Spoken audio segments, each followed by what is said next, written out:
Hey you guys, so today I'm going to be showing you how to apply individual lashes. I asked you guys if you wanted to see how to do this on Twitter and Instagram, and y'all were like, hell yeah, motherfucker. So individual lashes are awesome if you have watery eyes, if you can't wear strip lashes because you find them uncomfortable or they poke, or maybe they're just too difficult for you to get the hang of. Try doing individual lashes, because for me, when my eyes are really watery, or maybe like I just kind of like they're bothering me when I wake up or whatever, I usually go for individual lashes because they look beautiful, they're super comfortable, and you don't feel them once they're on. They can be a little bit tricky and intimidating at first, but it's worth trying, man. Okay, you guys, so I already have my eye primer and my base shadow down, which is going to help our eyeshadows to not crease, and it's going to make them brighter, all those good things. So I'm going to be using the Tarte Holiday Palette, which is beautiful. The packaging is so freaking nice. It's ridiculous. Look at this eyelash curler. I mean, damn. I don't even know, dude. Anyways, I would show you, but it's kind of like an awkward thing to like hold up, and like I'm not going to show you is what I'm getting at. So I'm going to be using the color Come What Gray, which is kind of more of like a beige. It's like a cool tone beige. Yeah, use whatever you want, man. And I'm going to put that right in my crease, just with a big fluffy brush. And you can kind of go onto that inner corner lid there, as well as the outer corner lid. And then I'm going to be using the color Slay Watch, which is kind of like a browny gray color, and I'm going to be using my Smith 230 brush to just apply this just a little tiny bit to that inner corner lid, into that crease, all the way across, and then on that outer corner lid. So we just have kind of like a C shape going here, or I guess more of a D shape, I don't know. And I'm just going to blend out the edges of that with a bigger brush. Again, I'm just using a slightly smaller brush for application. As you guys know, it makes it a little bit easier and keeps it from getting too messy or blend up too high if you use a smaller brush for application and then blend out later with a bigger brush. So I'm also going to go ahead and grab that color on, well, the same brush, and I'm just going to bring it underneath. And I can keep darkening up that outer crease if I so desire, which I do. Keeping my concealer brush handy just in case I need to clean that up, which I do. And then I'm going to take that first kind of grayish color that we used, and I'm just going to kind of smoke out that bottom. Next, I'm just going to be using the color Chrome for the holidays. Excellent shade name. It's kind of just like a shimmery beige, grayish, you know, and I'm just going to pat that onto, oh my god, what a pretty color. I'm going to pat that onto the lid. Just in the center there, kind of like filling in our little halo shape. What the fuck, man?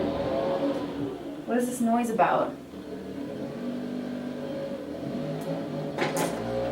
I can't escape noises, I swear to god. Like, every single person that's on YouTube lives in this like majestic silent paradise, and I live in like fucking, I don't know, like GTA 5 apparently. So I'm just going to take this color from Urban Decay called Moon Spoon. It's a great name. It's like a really shimmery kind of gunmetal, and I'm just going to take it on my little, my Real Techniques accent brush. I don't have the name memorized, you guys, I just was looking at it. And I'm just going to put that right underneath my lower lash line, kind of extending from my inner corner to about just that outer corner there. Little bit of shimmer. Next, what I'm going to do is I'm going to take my Tarteist liner. Wow, I'm using a lot of Tarte today. And my little Smith 202 brush. And I'm just going to really, I'm going to make a thin line, is what I was trying to say. I'm just doing a thin line so that I can kind of cover the little lash things. I guess you'll just see. You'll see why. You'll understand in a second, man. And this doesn't have to be particularly clean because I'm going to just blend it out. And do a little wing over here just for the lulz. I'll go underneath a little bit. And then I'm just going to take this brush. I don't know what it's called. It doesn't have a name or a number on it. And I'm just going to kind of go over top of that eyeliner and just smudge it out. Oh my god, my alarm started going off. How embarrassing. Hold on. Remind me to take my birth control after this, guys, because I just turned off my alarm for you. Okay, so next what I'm going to do is I'm going to take Black Velvet from the same Tarte palette. It's just kind of like a bluey black color, and I'm just going to basically buff out that liner underneath a little bit. Just add some depth under the eye. So for my individual lashes, I'm going to be using a mixture of the House of Lashes singles in the singles, which is the very like lightweight kind of ones, and I'm going to be using the short and medium length. And then the doubles, which is a little bit heavier weight, and I'm going to be using the singles and the doubles. And for my glue, I'm going to be using my Thrive Cosmetics Lash Adhesive, which is my favorite right now. So I'm going to take a short lash first, and basically what we're going to do is we're going to set our marker points kind of thing. So I'm just taking that tiny little lash and I'm just dipping the very edge of it into a tiny little bit of glue, and I'm going to put that first to the very inner corner.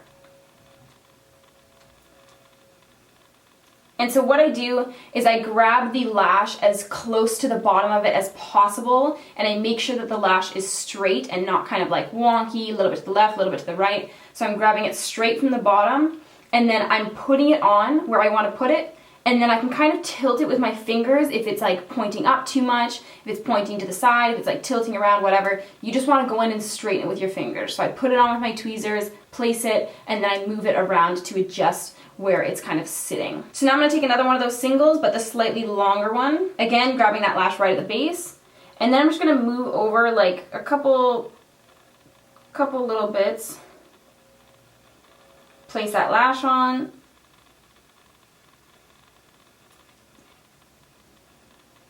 And so I'm placing it as close to my lash line as possible, obviously. And then, yeah, just move it around if you need to.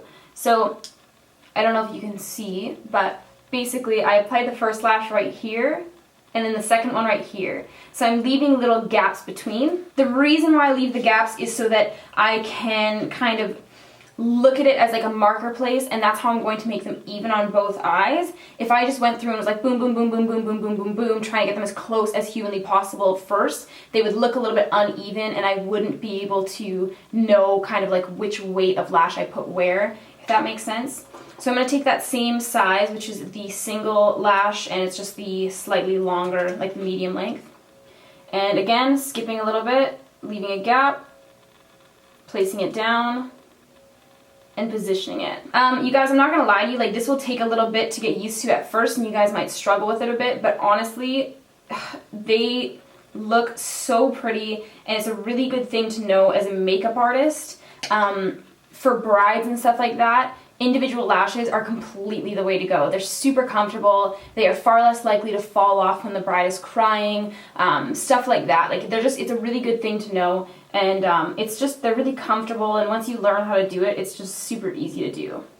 So again, just taking another one of those medium length and just skipping a little bit, putting it down. And then I'm going to take one final one and put it down. So this is a pretty basic lash design that we're going to be doing today. Basically what I'm doing is shorter to longer on the outer corner, and then I'm also going to make it a little bit thicker on the outer corner as well. So I'm going to put more lashes on the outer corner. You can do kind of whatever you want. You can go short to long to short again. You can, I don't know why you would want to do it long on the inner corner, but really you can do whatever you want. So just play around with it. Once you kind of get your basic design down, then you can kind of play with different lengths and adding like spikes in and buttons, who knows, just whatever you want, man. Like you can go really ham at the hotel once you know how to do this. So yeah, so I'm going to be done with my kind of like lightweight ones, and I'm going to transfer over to the heavyweight. So just taking the shortest length in the heavier ones, again grabbing it right close to that base.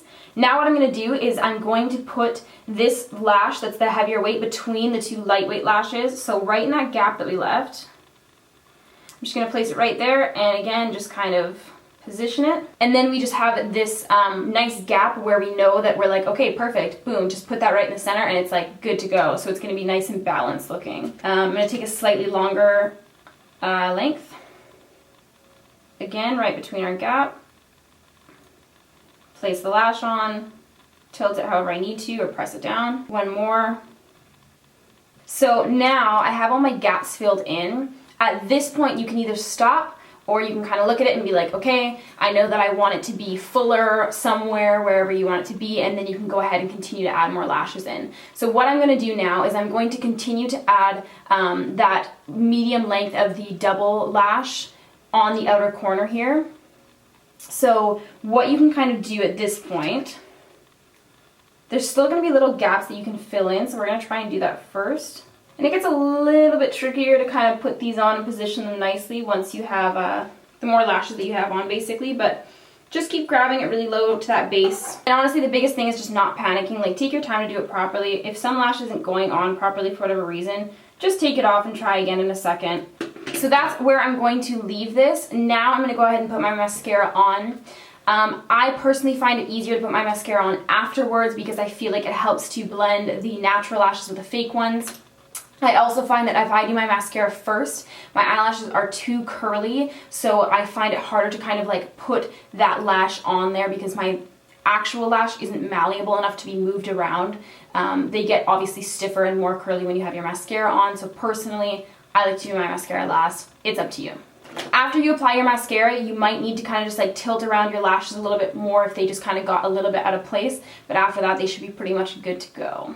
So yeah, I'm going to do my mascara and I'll show you guys the finished look. So this is the final look. So that is everything, you guys. I hope you enjoyed this video and learned something cool today. Let me know what you'd like to see next in the comments below and I will get back to you, probably. Okay guys, peace out.